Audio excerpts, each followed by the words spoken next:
को करना पड़ेगा, अपना उद्धारक को करना पड़ेगा।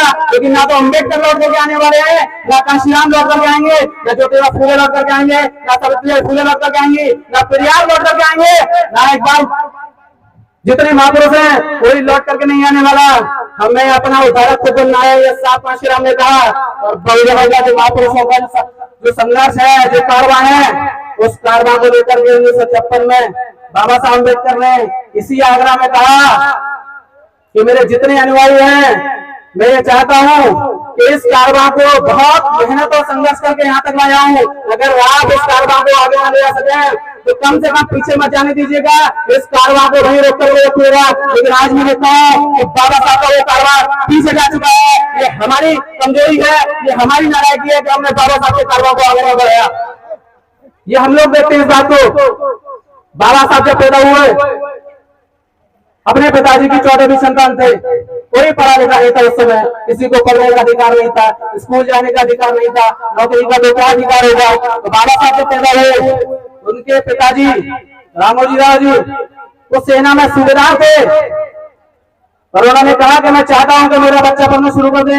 तो महाराष्ट्र के सतारा में जब उनके पिता अपने बच्चे का स्कूल में एडमिशन कराने के लिए गए, तब ऊंची जाति के लोगों ने ये कहकर के मना कर दिया कि शूद्र को, एक अछूत को पढ़ने का कोई अधिकार नहीं है। बाबा साहब के पिताजी ने बहुत जान पहचान अंग्रेजों से निकालकर जब एक स्कूल में एडमिशन कराया, उसके बाद ऊंची जाति के लोगों ने कह दिया कि अम्बेडकर का इस बच्चे का स्कूल में एडमिशन तो ले लेंगे, लेकिन शर्त यह है कि ये 6 साल का बच्चा स्कूल के बाहर बैठेगा, शर्त यह है कि 6 साल का बच्चा पानी नहीं छुएगा, शर्त यह है कि 6 साल का बच्चा क्लास में किसी से बात नहीं करेगा, और शर्त यह है कि 6 साल का बच्चा अपनी टाट पट्टी कलम कॉपी किताब अपने घर से लेकर के आएगा। उसके बावजूद डॉक्टर अम्बेडकर बने। दुनिया में 120 से ज्यादा देश आज अम्बेडकर को पढ़ाते हैं, अम्बेडकर को पढ़ते हैं। इस बात का हमें गर्व होना चाहिए।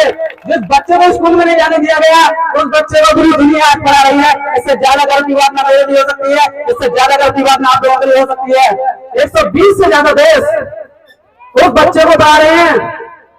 जिस बच्चे को स्कूल जाने से रोकने के लिए तमाम ताकतें लगाई गई, तमाम कोशिशें की गई, तमाम साजिशें रची गई, लेकिन वो बच्चा स्कूल पहुंचा। और बाबा साहब जब 12वीं खत्म करने के बाद जब एल्फिंस्टन कॉलेज मुंबई पहुंचे, तो बाबा साहब ने कहा कि मैं संस्कृत पढ़ना चाहता हूं। तो ऊंची जाति के ब्राह्मणों ने कहा कि संस्कृत एक अछूत को पढ़ने का अधिकार नहीं है, शूद्र को संस्कृत पढ़ने का अधिकार नहीं है। तब बाबा साहब अम्बेडकर ने अरबी और फारसी विषय लेकर के अपना BA कंप्लीट किया। इस बात का गर्व हमें आज तक होता है। 1912 में बाबा साहब के अरबी और फारसी में जितने नंबर थे, आज तक किसी स्कूल में, यूनिवर्सिटी में किसी के नहीं आए। इतने नंबर बाबा साहब अम्बेडकर के अरबी और फारसी में थे। इन ब्राह्मणों ने बाबा साहब को संस्कृत नहीं पढ़ने दी। उसी बच्चे ने जितने ब्राह्मण ग्रंथ थे सब में परिवर्तन किया। उन सारे ब्राह्मण ग्रंथों को बता बता करके 1950 में दुनिया का सबसे बेहतरीन संविधान हमें लिख करके दिया। और जब बाबा साहब के हाथ में जब कलम आ गई, तो कहा जाता है कि जिसके हाथ में कलम होती है इतिहास तो वही लिखता है। तो हजारों साल से इनके हाथ में कलम रही, इन्होंने इतिहास लिखा। और इन्होंने जब इतिहास लिखा तो कहा कि सबसे ऊपर ब्राह्मण होगा, उसके नीचे क्षत्रिय, उसके नीचे वैश्य बनिया समाज, और उसके नीचे अछूत, उसके नीचे शूद्र होगा, और उसके भी नीचे अछूत होगा। लेकिन हमारे पुरखे, हमारे बाबा साहब के हाथ में जब कलम आई, जब संविधान लिखने का समय आया, तो बाबा साहब ने कहा कि कोई ऊपर नहीं होगा, कोई नीचे नहीं होगा, आप से सब बराबर होंगे। तो बाबा साहब अगर चाहते तो 5000 साल की गुलामी के बदले कम से कम 500 साल की गुलामी उनके माथे पे लिख देते, जिन्होंने 5000 साल की गुलामी हमारे माथे पे लिख दी। लेकिन हमारे मसीहा को पूरी दुनिया से पूछती है कि जब उसके हाथ में कलम आई, उसने तब भी कहा कि हम उस नीच को भुला करके 5000 साल की गुलामी को भुला करके सबको बराबर कर देंगे। और तब बाबा साहब ने कहा आज से सब बराबर है, कोई नीचा नहीं होगा, कोई नीचा नहीं होगा। ये बाबा साहब अम्बेडकर है। इसीलिए पूरी दुनिया बाबा साहब अम्बेडकर को, उनके जन्म दिवस को इक्वालिटी डे, समानता दिवस के रूप में मनाती है कि पूरी दुनिया में समानता के लिए अगर कोई जाना जाता है तो बाबा साहब अम्बेडकर जाना जाते हैं। बाबा तो देश में बहुत सारे हुए। मुझसे पूछा जाता है कि बाबा बहुत सारे हुए, पता नहीं कितने बाबा आए, कितने बाबा रहे। सिर्फ एक ही बाबा को जानता हूँ, जिसकी वजह से मैं यहाँ खड़े होकर बोल रहा हूँ, जिसकी वजह से मैं यूनिवर्सिटी तक पढ़ने गया, जिसकी वजह से मैंने पढ़ना लिखना सीखा, और जिसकी वजह से आप लोग ये कार्यक्रम करा पा रहे हैं, जिसकी वजह से मेरी माँ बहन अच्छे कपड़े पहनकर यहाँ बैठ पा रही है, उसी बाबा को जानता हूँ। और उसका नाम है डॉक्टर भीमराव अम्बेडकर, बाबा साहब अम्बेडकर। इसके आगे मैं ना किसी बाबा को जानता हूँ, ना जानना चाहता हूँ। तो बाबा साहेब क्रिश्चियन कॉलेज में जब बीए करके जब निकल गए ऐसा बच्चा, पढ़ने की कोई व्यवस्था नहीं उस समाज में, तो सयाजीराव गायकवाड़ जो पिछड़े समाज से आते हैं, उन्होंने एक स्कॉलरशिप, एक छात्रवृत्ति दे रखी थी कि कोई बच्चा अगर पढ़ने में मेधावी है, योग्य है, तो उसको छात्रवृत्ति दे करके हम विदेश में भेज देंगे, लेकिन शर्त यह है कि जब वो छात्रवृत्ति से अपनी शिक्षा पूरी करके वापस आएगा तब वो हमारी रियासत में सेवा देगा, हमारी रियासत में नौकरी करेगा। बाबा साहब के मित्र ने बाबा साहब को सयाजीराव गायकवाड़ से मिलाया और सयाजीराव गायकवाड़ ने कहा कि अम्बेडकर, तुम्हें पढ़ने के लिए हम विदेश भेज देंगे, लेकिन शर्त यह है कि विदेश से पढ़ने के बाद तो हमारी रियासत में अपनी सेवा दोगे। और बाबा साहब अम्बेडकर ने इस बात को स्वीकार किया। उसके बाद दुनिया की बेहतरीन विश्वविद्यालय कोलंबिया यूनिवर्सिटी अमेरिका पहुंचे और अमेरिका से अपनी शिक्षा खत्म की। 4 विषय में बाबा साहब अम्बेडकर ने पीएचडी खत्म की। 64 विषय में बाबा साहब अम्बेडकर पीजी थे। 9 भाषा का सीधा ज्ञान। बाबा साहब अम्बेडकर जैसा विद्वान न दुनिया में पैदा हुआ था न पैदा होगा, ये बाबा साहब अम्बेडकर की ताकत थी। पैसे का बिकने वाले लोग बाबा साहब अम्बेडकर के चरित्र को उंगली उठा रहे हैं, बाबा साहब की योग्यता को उंगली उठा रहे हैं। अम्बेडकर करके मजाक बनाने की कोशिश करते हैं। इन लोगों को मैं बता दूं कि अम्बेडकर तो बहुत ऊपर की चीजें हैं। अम्बेडकर का सिर्फ एक सिपाही तुम्हें किसी दिन मुंह तोड़ जवाब देगा, उसे संसद के अंदर बैठ करके। इस बात को मैं कह देना चाहता हूँ आप लोग गाँव में। मैं देखता हूँ कि बहुत मजाक चलता है, कोई अम्बेडकर पर मजाक करता है, कोई किसी महापुरुष पर मजाक करता है। लेकिन आएगा जब इनके हर एक मजाक का, हर एक बदतमीजी का, हर एक बेइज्जती का सूद के साथ बदला लेंगे। ये बाबा साहब अम्बेडकर ने सिखाया है। हम कलम, कॉपी और किताब के सिपाही हैं, तो लाठी, डंडे, झंडे और तलवार के भी सिपाही हैं। ये बाबा साहब अम्बेडकर ने बता दिया है कि लड़ाई कलम, कॉपी, किताब से भी जीती जाएगी, लाठी, डंडे, तलवार से भी जीती जाएगी। हम लोग लड़ रहे हैं। आज आप देखते हैं कि पंचशील के पट्टे हमारे गले में आए, बाबा साहब अम्बेडकर के पट्टे हमारे गले में आ गए, हमारे सर पर पगड़ियां आ रही। लेकिन इतने से काम नहीं चलने वाला। काम कैसे चलेगा? हमने कहा पट्टे हमारे गले में आ गए। भारत की सबसे बड़ी जयंती के रूप में अम्बेडकर जयंती को मनाया जाता है। इस बात का अगर हमको आज भी है और हमेशा रहेगा, न सिर्फ भारत की बल्कि दुनिया की सबसे बड़ी जयंती के रूप में अम्बेडकर जयंती को मनाया जा रहा है। लेकिन मैंने कहा हमारे गले में पटके आ गए, हमारे सर पर पगड़ी आ गई, हमारे पैरों में बढ़िया जूते आ गए, बढ़िया शर्ट पहन करके आया हूं मैं। लेकिन ये लड़ाई न सिर्फ पगड़ी से जीती जाएगी, ना पटकों से जीती जा सकती है, ना लाठी डंडों से जीती जा सकती है। ये लड़ाई इनके साथ साथ कलम, कॉपी और किताब से जीती जाएगी। ये लड़ाई कलम से जीती जाएगी, किताब से जीती जाएगी, कॉलेज, यूनिवर्सिटी, विश्वविद्यालय से जीती जाएगी।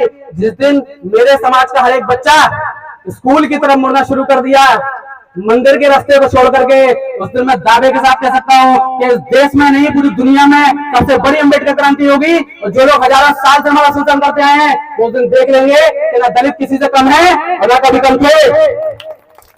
ये क्रांति होगी, एक दिन होगी। जब एक एक बच्चे के हाथ में कलम, कॉपी और किताब हम लोग पकड़ा देंगे, उस दिन देखेंगे तो अलग पकड़ के पूछ लेंगे साहब कि पिछले 5000 साल के इतिहास में हम कहाँ थे? 5000 साल के इतिहास में हम लोगों को गायब क्यों कर दिया गया? 75 साल में घबरा गए हो? 5000 साल से जुड़ गया, 75 साल में घबरा गए? अभी तो बहुत कुछ देखना है। मैंने कहा ये पटना मेरे गले में आया है, मेरे गले में, मेरे हाथ में कलम आ गई है। लेकिन जिस दिन मेरे समाज के हर एक बच्चे के हाथ में कलम आ जाएगी, अम्बेडकर का, उस दिन ये लड़ाई जीती जाएगी, उस दिन ये लड़ाई लड़ी जाएगी। और उस दिन उनको बता दिया जाएगा कि हम अम्बेडकरवादी हैं और संघर्षों के आदि हैं। ना डरते थे, ना डरते हैं और ना डरेंगे साहब। सुन लीजिए, यहाँ से बोल रहे हैं, एक दिन संसद से बोलेंगे और यही बात बोलेंगे कि न डरते थे, न डरते हैं, न डरेंगे। क्योंकि अम्बेडकर ने डरना नहीं सिखाया, अम्बेडकर ने पढ़ना सिखाया, अम्बेडकर ने लड़ना सिखाया, अम्बेडकर ने हमें इकट्ठा होना सिखाया। बाबा साहब ने 1942 में लिखा कि शिक्षित बनिए, संगठित रहिए, संघर्ष करिए। हम समझ गए, उल्टा मतलब निकाल लिया हम लोगों ने। बाबा साहब ने कहा शिक्षित बनिए और शिक्षित करिए। तो जब पहली लड़ाई क्या है? शिक्षा की है। और जब तक हम अपने बच्चों को स्कूल, कॉलेज, यूनिवर्सिटी तक नहीं पहुंचा देंगे, तब तक लड़ाई का पहला चरण कामयाब नहीं होगा। अभी हम पहले चरण में हैं। अभी भारत में सिर्फ 14% दलित समाज के बच्चे स्कूल जाता है, 14%। 100 में बच्चे दलित समाज के स्कूल जा रहे हैं, अभी भी 86 बच्चे स्कूल तक नहीं जा पा रहे। उसके बाद अगर उच्च शिक्षा की बात करो तो सिर्फ 6% बच्चे मेरे ऐसे हैं जो ग्रेजुएशन करके या MA करके उच्च शिक्षा लेकर के आते हैं। 6%। जिस दिन ये 6% 60% में बदल जाएगा तो बाबा साहब ने कहा था कि शिक्षा शेरने का दूध है, जो पीएगा वो दबाड़ेगा। तो आज हम जा रहे हैं, वो दिन जरूर आएगा और जल्दी आएगा जब एक एक बच्चा यहीं से धारेगा और कॉलर पकड़ के पूछ लेगा साहब 5000 साल तक बहुत परेशान किए हैं, अब 75 साल अब हमारी बारी है। ये अंबेडकर का समाज है, ये फूले का समाज है, पेरियार का समाज है, ये बुद्ध का बनाया हुआ समाज है। 75 साल में घबरा गए, अब शिक्षा को क्यों खत्म कर देना चाहते हो? क्योंकि मालूम है हम लोग पढ़ने लगे हैं, शिक्षित होने लगे, स्कूल कॉलेज यूनिवर्सिटी में जाने लगे हैं और वहां जाकर स्कूल कॉलेज यूनिवर्सिटी से लेकर के सड़क से लेकर के और संसद तक हर जगह हम लोग शामिल हैं, है या नहीं? इस लड़ाई को सड़क से संसद तक लड़ा जा रहा है कि नहीं लड़ा जा रहा है? ये कब लड़ा जा रहा है जब 6% बच्चे ग्रेजुएशन करके निकलते हैं। मैंने कहा जिस दिन ये संख्या 60% हो जाएगी उस दिन सड़क से लेकर के संसद तक हम न चलाएंगे, दूसरा कोई नजर नहीं आएगा। इस बात को मेरी को याद रखना आप लोग। तो बाबा साहब 1920 में जब शिक्षा पूरी करके लौट आए तो बाबा साहब को लगा कि मैं बहुत पढ़ गया हूं और सयाजीराव गायकवाड़ की रियासत में पहले वचन दे रखा था कि शिक्षा पूरी करके जब आप लौटेंगे तो आपको रियासत में सेवा देनी है। तो बाबा साहब सेवा देने पहुंचे तो बाबा साहब को सैन्य सचिव बना दिया, एक ऊंचे पद पर रखा। अब सैन्य सचिव एक अछूत समाज का बच्चा, पढ़ा लिखा है, तो बाबा साहब को जब बना दिया तो बाबा साहब को लगा कि दुनिया की बेहतरीन विश्वविद्यालय से PhD करके लौटा है युवा, तो उनको लगा कि उच्च नीच और जातिवाद थोड़ा सा कम हुआ होगा।